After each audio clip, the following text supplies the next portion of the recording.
let's finish talking about fighters in D&D 5e's Tasha's Cauldron of Everything. The final fighter in this book is the Rune Knight Fighter. Originally, I mentioned in the last video that fighters don't really tickle my fancy that much. I just don't have enough enjoyment. I don't think there's enough options. Rune Knight also one that looks to really do that. I know a lot of people like this giant runic, maybe even Viking-ish, I'm not even sure if that's true, concept with the runes and the giant magics and the runes giving you power. It doesn't really do it for me. I know a lot of people like it, so congrats on the Rune Knight making its appearance in the final production. I didn't even really like it when it was a prestige class, when they were trying out prestige classes very early on in 5th edition. But anyway, it's here. We're going to talk about it. I do also want to say that I actually started recording this and I misread 2 of the runes so bad that I stopped that whole recording about 8 minutes in to just do it over, because to get these out as fast as humanly possible, these are all just one take, no cuts, just as fast as I can do it. That being said, if you haven't subscribed to the channel, I do these one take, quick as I can coverage of everything in Tasha's Cauldron of Everything as soon as I can get them out. We're finishing up fighters today, but that still leaves monks, paladins, rangers, rogues, sorcerers, warlock, and wizards.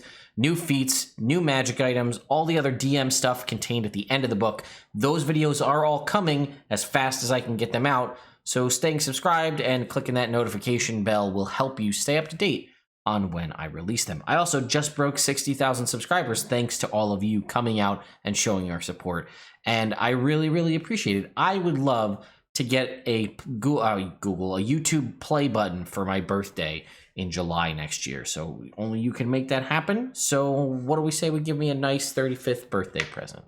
That being said, I do giveaways of every D&D book. I think ever since Xanathar's Guide has come out, I've done a giveaway of every new D&D book that has come out since then for the past 3 years. I have one going on right now for Tasha's Cauldron of Everything. There's a link in the description that you can enter.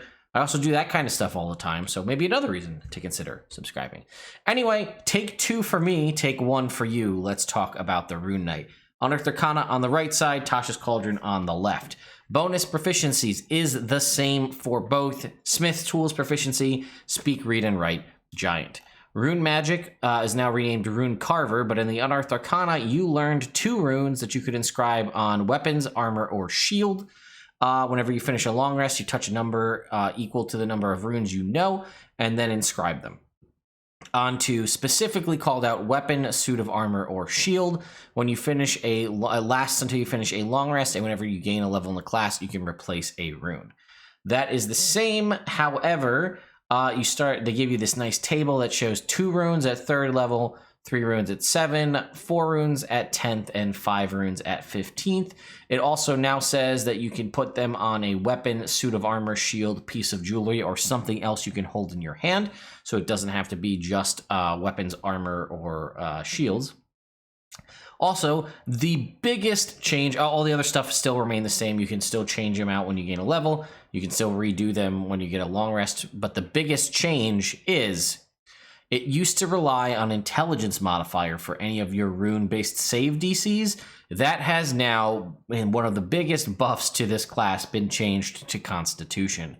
That means you can now stack Strength or Dexterity, whatever type of fighter you want to play as, and Constitution, which you probably were already doing, and it functions for your Rune Knight features. So next up, we're going to go through the list of runes. The way all the runes work is they sort of have a passive bonus that is always on, and then they have an invocation bonus. You can invoke them typically as a bonus action. It does some sort of extended extra effect, and then that recharges on a short or long rest. And also the runes are themed after the giants. It's again very giant themed. So we see Cloud Rune is first for the Cloud Giants. It is pretty much, I think, exactly the same for both. The passive bonus is advantage on dexterity, sleight of hand checks, and charisma deception checks, as long as you have an item or carrying an item with this inscribed on it. And when you are a creature you can see within 30 feet is hit by an attack roll, you can use a reaction to invoke this rune and have the have the attacker target a different creature other than themselves. Using the same roll, and it can transfer the attack regardless of the attack's range. What it means is if I'm hitting you with a sword and a Rune Knight uses the ability on me, I can have that sword attack hit someone 30 feet away as long as they're within range. And then again, like I said, once per short or long rest. Fire Rune also got a pretty big buff here. The passive is the same for both. Proficiency is doubled with any ability check you take that uses proficiency with a tool. You start with Smith's tools, so that's pretty good. If you can gain access to another tool that you might find more useful, for example, maybe Thieves' tools, you will have expertise in that basically for free. And then in addition, whenever you hit, originally it was when you hit a creature with an attack, then they make a strength saving throw or be restrained for a minute. While they're restrained by these fiery shackles, they take 2d6 fire damage at the start of their turns and can make a save at the end of their turn, ending it if they succeed, once per short or long rest. That has been buffed to be 2d6 extra fire damage regardless on the initial hit. Then they make the strength saving throw for the restrain and the persistent fire damage. Also, let's talk about how this is restrained condition, not even just grappled. This is restrained. That's no movement speed, disadvantage on all attack rolls, and then you are going to have advantage. Let me just check. I think these are more to restrained than just attack rolls. It is... can't move at all. Disadvantage on attack rolls. Disadvantage on dexterity saving throws. They have disadvantage on attack rolls, and all attack rolls against them have advantage. So this is a pretty powerful thing. The only sort of offset from it is still strength based. A lot of monsters have high strength, but as long as you target someone you perceive to not be very strength prowess or brawny, I guess, it will do well. Still getting the initial 2d6 fire damage. Remember, this happens when you hit, so you could potentially save this for a crit, therefore turning that 2d6 into 4d6, possibly snagging the restrain and then the persistent damage as well. Frost Rune is next. This is, again, the passive is advantage on animal handling and intimidation checks. Originally, it was you increase your strength score by 2 for 10 minutes. It could go above 20, but not above 30. And what this would do is this would increasing your strength score by 2 would basically give you a +1 to your modifier. So that will add a +1 to your strength saving throws, a +1 to any strength-based ability checks. It would also add a +1 to your attack rolls and a +1 to your damage rolls, assuming you're using strength. That has been changed to now be a +2 to all ability checks and saving throws that use strength or constitution.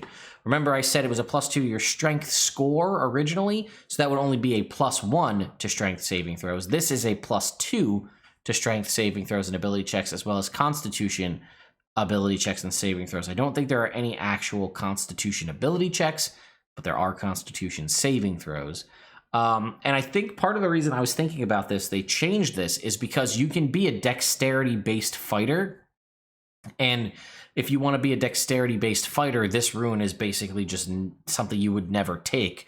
Because why do you care if your strength score increases if you use dexterity? It's not really going to be useful to you. But a bonus to your strength ability checks and saving throws, as well as constitution on top of that, might be something you'd be more interested in.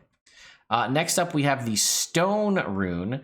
The Stone Rune was originally advantage on insight checks and dark vision out to 60 feet, and if you already have dark vision, it goes out by another 30. It is now advantage on insight checks and dark vision out to 120 feet. Reminder that even if you invoke the invoked ability of the rune, you still keep the passive ability. So this is an opportunity for you to take a race that possibly doesn't get dark vision and get it out to 120 feet using the Stone Rune. So originally the Stone Rune was when a creature ends its turn within 30 feet of you, you can use your reaction to invoke this rune to force them to make a wisdom saving throw. If they fail, they're charmed for a minute, their speed is reduced to 0, they're incapacitated, and it says the effect ends if the charmed creature takes any damage or if someone uses an action to shake them out of the haze, once per short or long rest. That has been changed to, from what I can tell, a pretty significant buff. So listen to this. When a creature ends its turn within 30 feet, you can use your reaction to invoke it, make a wisdom save, have them make a wisdom saving throw. They are charmed by you for 1 minute. While charmed in this way, it still says their speed is 0 and they're incapacitated. They can repeat the saving throw at the end of their turns, ending it on a success. once per short or long rest. So no one can use an action to shake them out of the charm. And while they're in this stupor state, incapacitated with 0 speed, you and your allies can just wail on them constantly, and it doesn't break the charm. In my mind, that is a pretty significant change. The difference is, originally, they were charmed for a minute unless someone broke them out of it. This, they get to save at the end of each of their turns, but you can pretty much just, they are basically out of the fight if they fail.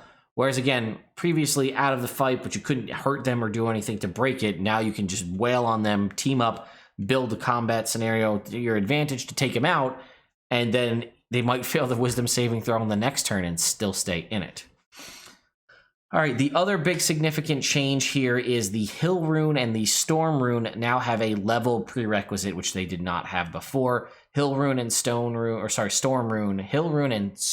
Rune, yes. 7th level is a requirement to use them. Hill Rune was, and still is, advantage on saving throws against being poisoned and resistance to poison damage. And then basically like a mini rage, as a bonus action, you can gain resistance to bludgeoning, piercing, slashing damage for a minute once per short or long rest. And then the Storm Rune is advantage on Arcana checks, and you can't be surprised as long as you're incapacitated. That is the same. And then you can invoke this rune as a bonus action to enter a prophetic state for 1 minute, or until you're incapacitated. Until the state ends, when you or another creature you can see within 60 feet makes an attack roll, saving throw, or ability check, you can use your reaction to either give them advantage or disadvantage. And I believe that is exactly the same. It is. So this can be a great way. It says it's a reaction to do so. It's a bonus action to enter it, but you can use your reaction to give them advantage. So you can use this to give your rogue sneak attack damage if they don't have access to it. Maybe you're waiting to see if your rogue can get within melee range of an ally, or get an ally within 5 feet of who they're attacking, so they can get sneak attack. If they can't, when you say boom, you've got advantage if you're within 60 feet. Pretty cool. And you also, I didn't even tell you this, you get 3 features at level 3. You get the bonus proficiencies, the runes, and then also Giant Might. Originally, Giant Might was a bonus action for 1 minute. If you're smaller than large size, you become large size, along with anything you're wearing or carrying. You have advantage on strength saving throws and strength checks, and your weapon attacks deal an extra d6 damage. You could originally use this feature twice and get it back when you finish a long rest. You still become large if you are large or smaller. It still lasts for 1 minute. You still have advantage on strength checks and strength saving throws. And now, unfortunately, it was originally you deal an extra d6 damage. It's now once on each of your turns. One of your attacks with a weapon or an unarmed strike deals an extra d6 damage. So they changed it up to incorporate unarmed strikes too if you like. It still does a d6 damage, but it's only once a turn. However, rather than twice a long rest, it is proficiency bonus times per long rest. So it starts at the same amount of 2, but will only increase over time. Then at level 7, we had defensive runes. When another creature you can see within 60 feet of you is hit by an attack roll, you can use your reaction to grant them a bonus to the AC against that attack equal to 1 plus your intelligence modifier. In addition, you learn 1 new rune from the rune magic feature. I like how they handled it a lot better and put all the new runes learned in a table at the start. Now Runic Shield is, rather than when a creature is hit by an attack roll, you give them a bonus. You can use your reaction to give them a bonus to the AC equals to 1 plus your intelligence modifier. It's when another creature you can see within 60 feet of you is hit by an attack roll, you can use your reaction to force the attacker to re-roll the d20 and use the new roll. Proficiency bonus times per long rest. Originally, the original defensive rune ability was unlimited, and I have a problem because I can see Runic Shield going really poorly, and tell me if I'm wrong on this. But when another creature you can see within 60 feet of you is hit by an attack roll, you can use your reaction to force the attacker to re-roll the d20 and use the new roll. So let's say that the enemy rolls a 16 to hit your ally, and you're like, no, I'm going to use Runic Shield as a reaction, have them re-roll that d20 and use the new roll. The DM re-rolls that new roll, and it becomes a natural 20, therefore critically hitting your ally and dealing double damage, and they would have just suffered a normal hit, and you just turned their normal hit against your ally into a critical hit. As far as I can tell the way it's worded, that is how that would work. You're saying, hey, DM, re-roll that, but you have to use the new roll. And the DM could be like, all right, well, I rolled a natural 20, so I guess I'll use the new roll. So I don't know if that needs a wording change to not have that happen, to let you pick which one they get so you don't accidentally kill your party members with a critical hit. But you let me know your thoughts in the comments. Then we had Great Stature at level 10. I really like this flavor bit here. Level 10, roll 3d4. This is the number of inches in height you grow. Moreover, the extra damage from your Giant Might feature goes up from a d6 to a d8, and you learn an additional rune. It is now, again, still get to grow that permanent 3d4 inches, and your Giant's Might does increase to a d8. Again, unfortunately, originally, it was a d8 on every attack you make whenever you deal a weapon damage. Now it's just once a turn, but, extra damage is still nice. Then we had Rune Magic Mastery at 15. You can, when you invoke the rune, the sort of active ability we talked about, you can now do it twice before you need to finish a short or long rest, and you got an additional rune. Now it's called Master of Runes, and it says you can invoke each rune from your Rune Carver feature twice, which is basically the same. And then we have what was called Blessing of the All-Father at 18. When you use your Giant Might feature, you can choose one willing creature within 60 feet. They also gain the benefits of the Giant Might feature. Now that has changed to, as a result, the damage you deal with a Giant's Might feature increases to a d10. So it was a d8. Originally in the Unearthed Arcana was a d8 for every attack. It was here a d8 in the published source, a d8 once a turn. That has now increased to a d10. Moreover, you increase to huge size from large size, and your reach increases by 5 feet while you're that size. So overall, I think we land in the area of benefits of boons over nerfs. The attachment of the 7th level, I'm not really sure why we did the 7th level requirement on the Storm Rune and the Hill Rune. It would be nice to have the extra survivability of the Hill Rune early on. But I do like the benefits to the Fire Rune. I really love that they switched it up to use Constitution as opposed to Intelligence. That was big. The increase in the number of uses of Giant's Might proficiency bonus is nice. The fact that it is only one attack a turn is kind of a bummer. Runic Shield is pretty much nowhere what Defensive Shield was. It was a pretty solid, almost like a mini shield spell.